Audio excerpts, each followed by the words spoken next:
हौ हौ जारो हो हामी चाहिँ म चाहिँ यता डोल्पा यो के भन्छ यो ठाउँ एकदम बिर्सेँ यार। आज पहिलोचोटि यार्सकुम्ब खोज्न आएको। ओहो यार्सकुम्ब खोज्न आएको यस्तो ठाउँ छ बाबा।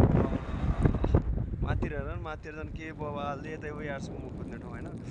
अझै माथि जानुपर्छ, धेरै समय लाग्छ फेरि। हामी चाहिँ दाइसँग एकजना चाहिँ मामा चाहिँ त्यहाँ पुग्नु भएको, तल खोला पुग्नु भएको, म एक्लै माथि छु।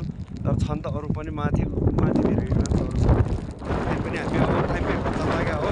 टाइम त के भन्नु र, भर्खर 2 बजेको छ। यता हिउँ सुरु भइसक्यो, हावा लागेको छ पुरै टाउको छड्केर होइन। पुरै लास्ट हो नि त अब केही कुरा पनि गर्न सकिया होइन। अनि यार्स खोज्न आएको, अब भर्खर एउटा पाएको थिएँ, त्यही पनि पुग्यो। अब यार्स अब छैन होइन धेरै। भोलि के हुन्छ, भोलि जान्छु म भोलि खोज्न। भोलिको लागि चाहिँ कस्तो हुन्छ होइन। म जाने चाहिँ यो डाँडो काटेर पल्लोपट्टि तल धेरै तल जानुपर्छ। यार्स घुम्न चाहिँ यो डाँडादेखि धेरै माथि जानुपर्छ है। त्यो माथि छ नि डाँडा, त्यहाँदेखि माथि धेरै माथि जानुपर्छ ल होइन। यस्तै त हो अब पछि